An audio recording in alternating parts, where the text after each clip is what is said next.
Nuwun, nuwun kawula nuwun. Assalamualaikum warahmatullahi wabarakatuh. Alhamdulillah, alhamdulillahirabbil alamin.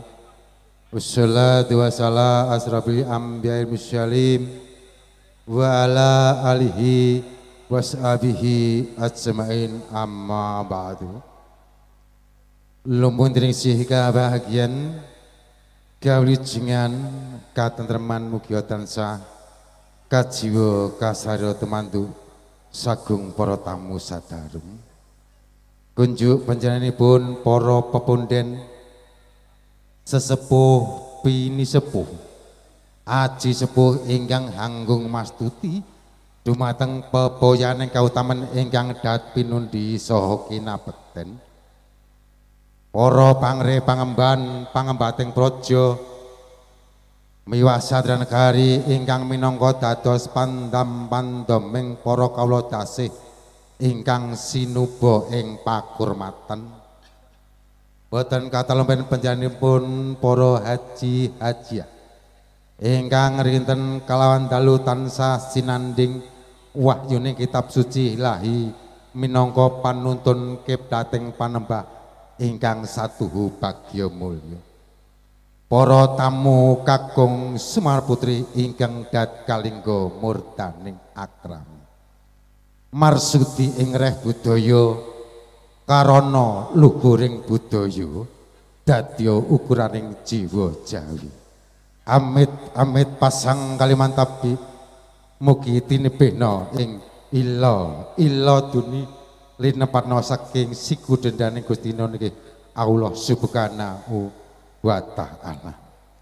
Nuwun kawula nuwun wonten ngarsanipun Bapak Suryadi kan Ibu Harni ing tansah kawula tresnani. Saderengipun kawula kepareng matur minangka sulih sarira saking panjenenganipun kadang kawula sepuh panjenenganipun Bapak Paroki sekalian Ibu Sugiyanti mijil saking tlatah Karangmojo Banaran Kali Jambe. Monggo sareng-sareng tansah ngonjakaken ros puja puji astuti syukur wonten ngarsa dalem Allah Subhanahu wa taala ingkang sampun paring pinten-pinten karahmatan kanikmatan berkah hidayah soinaya sehingga saged ngrawuhi menapa ingkang dados atur panuwun saking panjenenganipun Bapak Suryadi kan Ibu Harni kanthi winantu suka ing karahayun. Sagung para pepunden sesepuh pini sepuh aji sepuh ingkang tansah satuhu bagya mulya.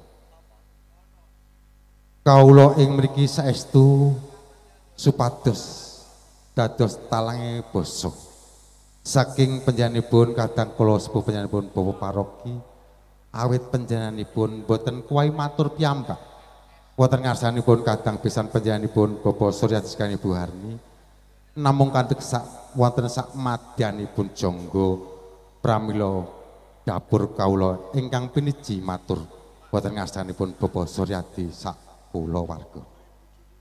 Menggah pisuhan kawula sak keluarga ingkang kasepisan ngaturaken salam saha taklim mugi katur panjenenganipun Bapak Suryadi kan Ibu Harni kanthi atur assalamualaikum warahmatullahi wabarakatuh.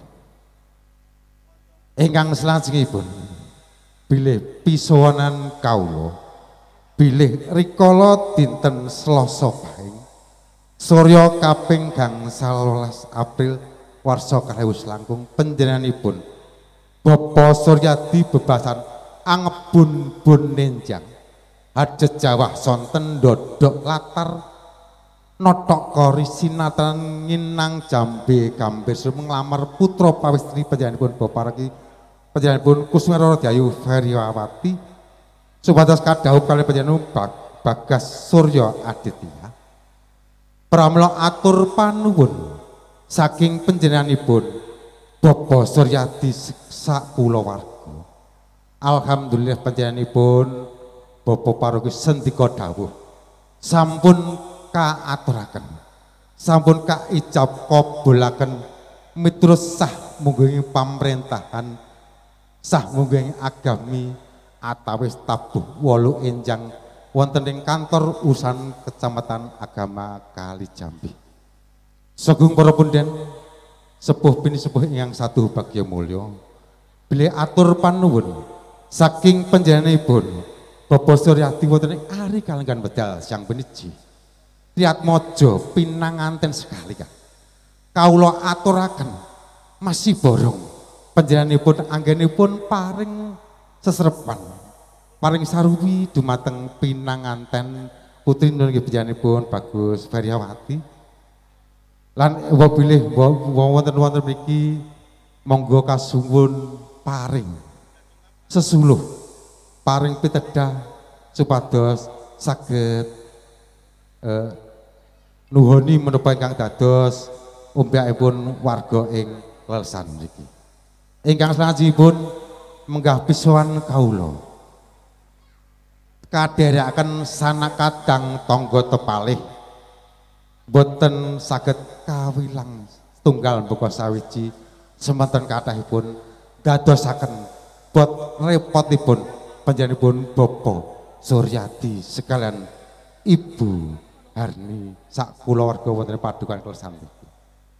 Ingkang salajengipun pisowanan kawula boten ngasta angsal-angsal menapa namung ngasta waing dami binungkus ron boten kawula aturaken setunggal mbaka sawiji sedaya kawula aturaken panjenenganipun Bapak Suryati kersa nampi kanthi suka rena ing penggali. Lan mbok bilih ing samangke sampun paripurna pawihan wedal siang punika kawula sakanca saking panjenenganipun Bapak Paroki sekalian Ibu Sugiyanti daya-daya keparenga nyuwun pamit medal pasilan saking dalem panjenenganipun Bapak Suryati saking padukuhan klelesan mriki. Mugi Gusti Allah tansah paring ridho, paring berkah dumateng kawula sak rombongan saking Laladan Karangmojo Bandaran Kalijambi. Ambok bilih nama mekaten ingkang saged kawula aturaken, ambok bilih wonten gencel cewetipun atur kawula. Tebih sampun karancang karacik ewadene tasih kirang becik. Kawula menggono lare desa tebih kirang sampurnan. Kawula namung ngaturaken sedah siti binungkus ron kulapa apuranto ambok bilih wonten lepat kawula. Ing akhiripun billahi taufiq wa hidayah usikum binafsi bita kawula. Wassalamualaikum warahmatullahi wabarakatuh. Nuwun nuwun matur nuwun. Kanthi dirihang prono titi toto titis wijang wijale pangandikan atus pasrah padaripun Bapak Siono minangka laing basa saking padaripun Bapak Paroki Ibu Sugiarti wingi saking Laladan Karangmojo Bandaran Kalijambi Sragen. Ingkang salajengipun pasrah paring katampi padaripun Bapak Sayono minangka laing basa saking padaripun Bapak Suryati Ibu Harni. Dewa padaripun Bapak Sayono sasara wedal kawula aturaken suwun nuwun.